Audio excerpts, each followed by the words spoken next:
the word composition is derived from the Latin word componere. The word composition is derived from the Latin word componere, which means to put together. What are you trying to put together? You're trying to put together your ideas, your thoughts, the sentences or the words that is creating a logical meaning and delivering certain logical information to the others. Therefore, whenever you are writing composition, while writing composition, you should first understand the base. You should first understand the theme. If the theme is clearly understood by you, what is going to happen is you can draft the paragraphs easily. Otherwise, what happens is while drafting the paragraph or while framing the composition, it becomes very difficult to understand what to exhibit, what to present, what to showcase, how to carry ahead, and how to conclude. हमेशा याद रखें, जब भी composition लिख रहे हैं, आप सिर्फ वर्ड्स और सेंटेंसेस को जोड़ नहीं रहे, आप वर्ड्स एंड सेंटेंसेस के बीच में क्या क्रिएट कर रहे हैं? कोहेरेंस. कोहेरेंस का मतलब होता है logical connection between words and sentences. I repeat, there has to be logical connection between whatever you are writing. Say for example, if you have written a proper introduction, एक introduction हो जाने के बाद उसके डिटेल्स को जब आप explain करेंगे तो वो प्रॉपरली लॉजिकल ऑर्डर में प्रेजेंट होना चाहिए. If there is no logical connection between the first paragraph and the second, or the second paragraph or the third, or the third or the fourth, it becomes very difficult for the readers to understand what exactly you are trying to explain.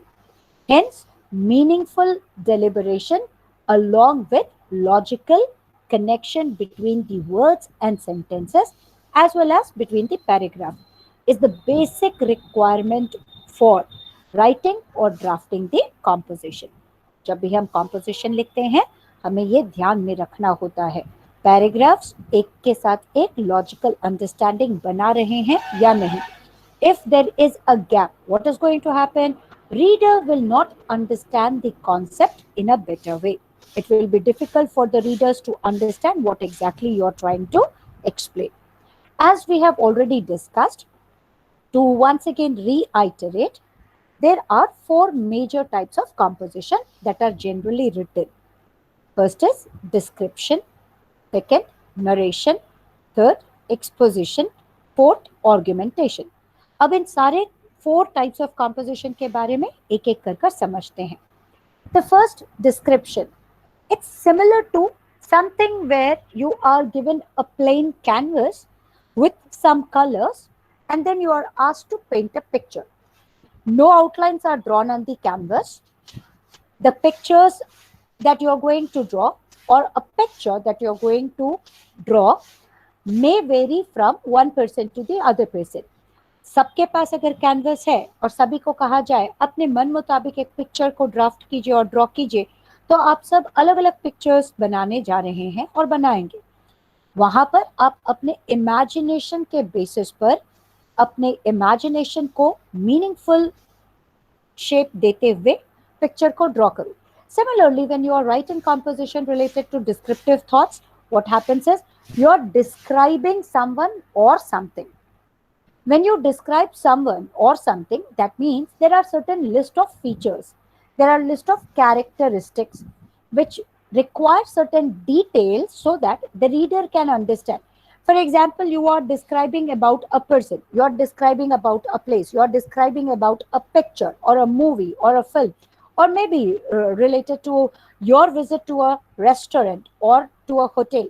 So whenever you are listing out the different features, its significant details, like what are the facilities that they provide, what are the plus points do they have, what are the minuses do they have, and you are trying to portray all these through your words. That is something which is there in your imagination. We call it as descriptive composition. So please understand, descriptive composition is again in the set of concrete. Concrete means whatever you're going to present must have certain evidential proofs. ध्यान रखना है, ये narration नहीं है, यहाँ पर जो भी आप लिखेंगे आपके पास एविडेंशियल प्रूफ होना चाहिए, आपके पास फैक्ट्स एंड फिगर्स होने चाहिए, which has to have certain reality and realistic evidences to talk about the solidity of an object.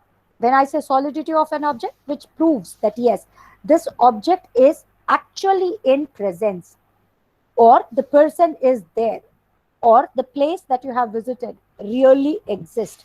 So there has to be some proof. Say, for example, if you say, my visit to Dehradun.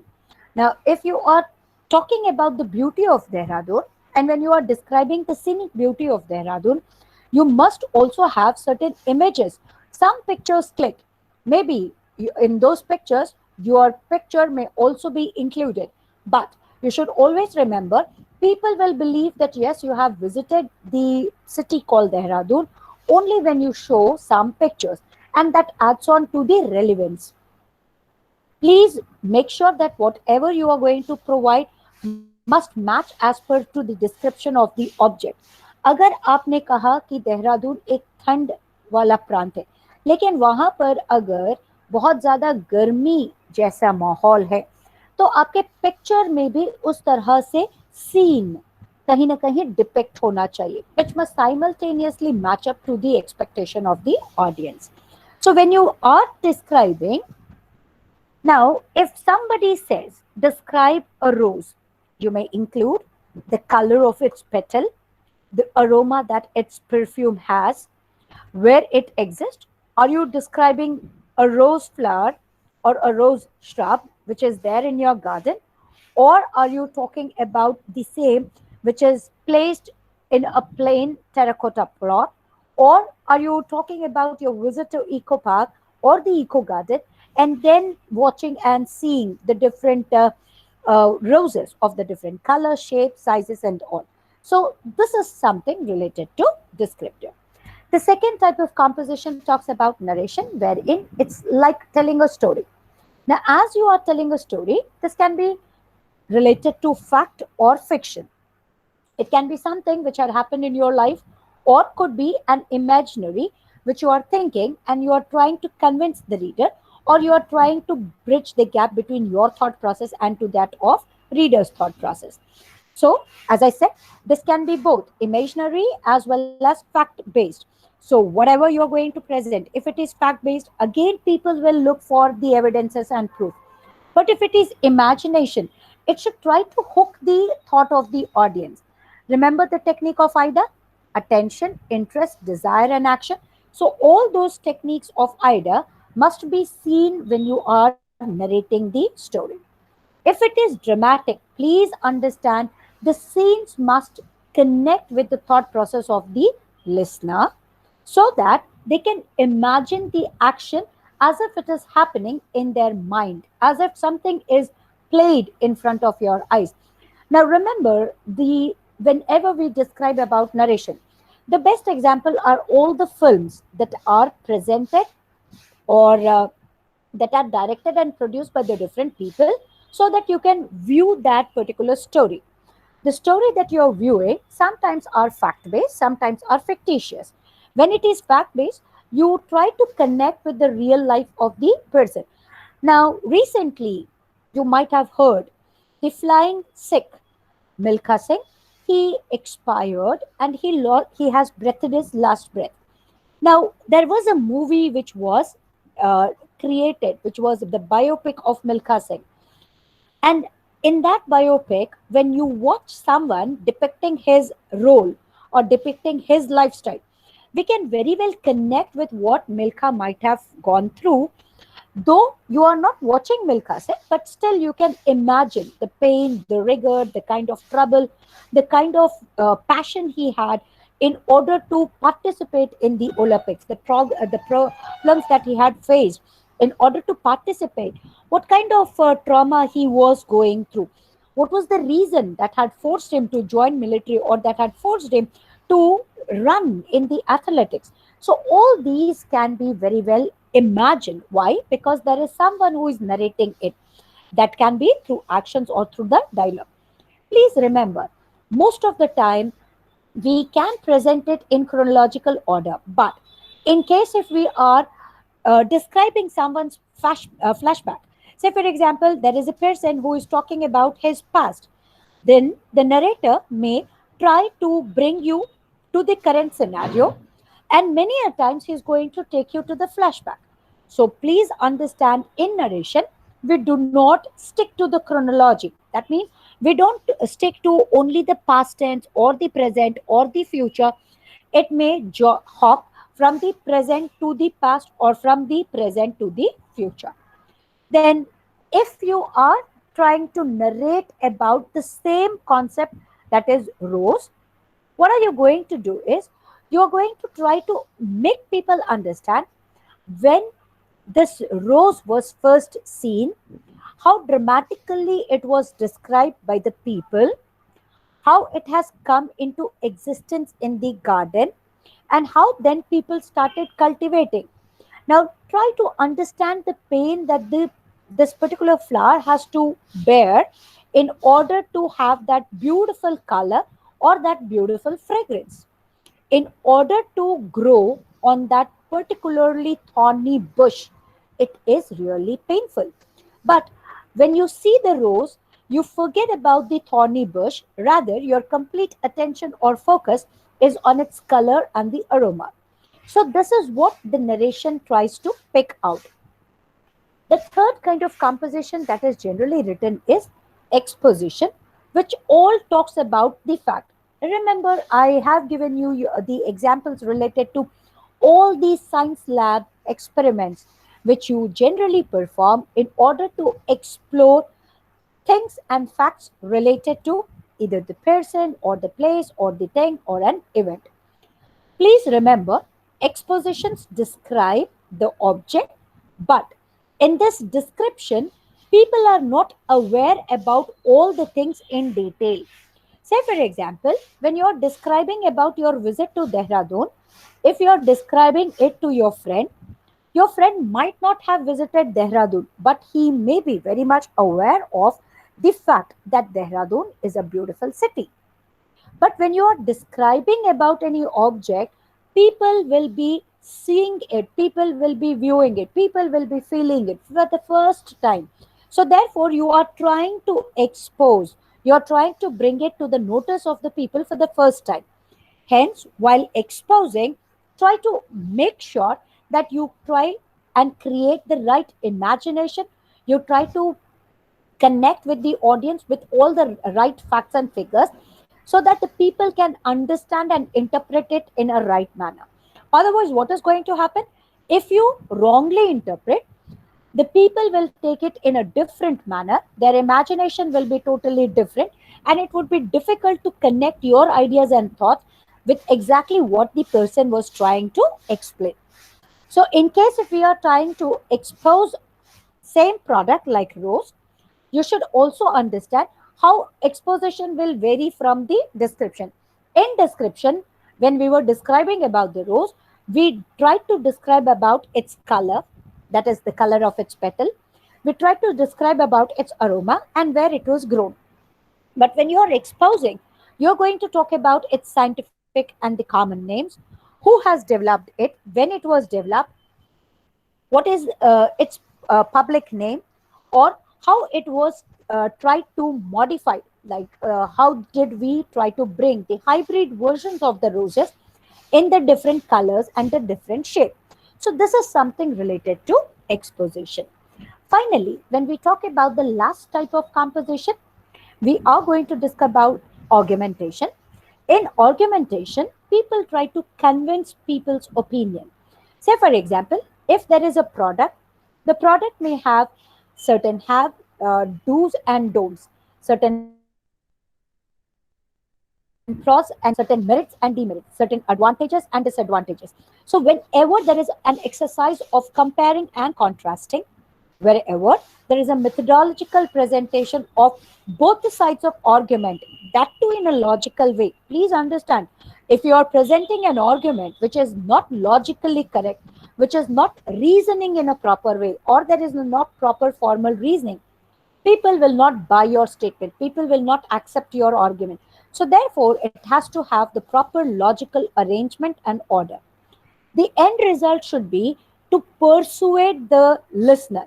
Say, for example, if you are going with the object's advantages, and there is a person who is disagreeing and who is talking about the disadvantages, your advantages should stand more stronger than the other person's disadvantage. Only then you can persuade, only then you can win the confidence. Otherwise, why people will buy your statement, why people will go with your advantages? So having the plus point or having more authority will make your argument stand more stronger in the race of winning. Otherwise, whosoever is strong will be winning the race. So please make sure that while having the argument, emphasis is given to the stronger party. The one who is stronger will be the winner. The one who is not stronger will not be able to win the competition. In augmentation related to the same topic like rows, we may come across with which rose is a better one. The rose which is a hybrid version or a rose which is natural one. When we talk about hybrid version, we know that it can sustain even the tough environment for at least a week time. But when we talk about the fragrance, when we are talking about its aroma, that is missing in the hybrid version of the rose. So which one is the better one? If you are looking for aroma, if you are buying rose for the aroma, definitely you will see that the original version of the rose, which is organic one, you may go with it. But if you are looking for sustainability, if you are looking for a presentation, if you are talking about usage of this rose in decoration, and if you are looking for its longevity, then definitely you will be going with the hybrid version. Not only that, many a times whether rose is better or the other flowers which are available in the market, do you think they are better? Of course, this may vary from season to season. This may vary on the availability of the other roses or the other flowers, and then what are the pros and cons. So I try to make it understand to you people that while writing composition, we will be using the different forms. Sometimes we may be describing the object, sometimes we may be narrating the object, sometimes we may be trying to expose the object, and sometimes we may be argumenting, we may be trying to exhibit the pros and cons related to that particular object. The basic structure you have to keep in your mind: introduction, detailed explanation in couple of paragraphs, and then comes the conclusion. Whenever you are describing, you have to keep in mind the evidences. Whenever you are exposing, you have to keep in your mind the evidences and the proof. Even in arguments, of course, you may have to add the logical understanding along with evidences and proof. But while narrating, whenever you are going to draw the imagination of yours, when you are trying to exhibit the presence of mind with an imagination, then in such cases, we don't require any evidential proof. Of course, logical understanding and logical deliberation is must even when you are trying to create that imagination. जैसे हम इतने सारे movies देखते हैं, हमें पता होता है कि मूवी में जो दिखाया जा रहा है वो वाकई में सच नहीं है, लेकिन हम फिर भी उस मूवी को देखते हैं बड़े चाव से और हमें अच्छा लगता है और हम उसके इमोशंस के साथ फ्लो होते हैं। इमोशंस के साथ फ्लो और कनेक्ट होने के पीछे रीजन क्या है? उसका लॉजिकल डेलिबरेशन। जो हो रहा है क्या सच में वो हो रखा है या नहीं, यह हमें पता है, वो एक फिक्टिशियस कहानी है, तो वहां पर हम एविडेंशियल प्रूफ को खोज करेंगे तो हमारी गलती होगी। So please try to understand there are four types of like compositions that we write: descriptive, expository, narrative, or the argumentative. While writing all the composition, not to forget logical connection between the sentences and the paragraph is must. Evidential proof is required in all the composition, even in narration, when you are trying to exhibit the fact and the factuals, except when the imagination is included, then we don't require any evidential proofs, and so therefore that is exempted. I hope with this you all could clearly understand that there are four types of, or the four ways of writing composition. While writing composition, it is important to include logical connection between paragraphs. Now, in case if somebody asks you to write any composition, don't write just one single lengthy paragraph. The first paragraph will be introductory to that title, whatever title you are quoting. You are going to introduce the title of that particular topic. That will be the first paragraph. The second paragraph or the preceding paragraph will talk about the details with explanation. It could be related to explanation of its beauty, explanation related to the place or the person or the object or the event, and finally there will be a conclusion. So minimum, in case if you are writing a composition, minimum there will be four paragraphs: intro, explanation, advantages or disadvantages. In case if you are giving the description, it will include advantages and disadvantages. But if you are talking about the arguments, then it will have only one, that is either the advantages or the disadvantages. And finally the conclusion. अगर आप इस concept को इसी तरह से ध्यान में रखकर कॉम्पोजिशन ड्राफ्ट करने की आदत डालेंगे, तो आपको देखोगे कि आपको कोई भी ऐसे टाइप आंसर्स लिखने में दिक्कत नहीं होगा. Alright, so with this I conclude today's class. In case if you have any doubts related to today's session, you can unmute your speaker and you can ask me.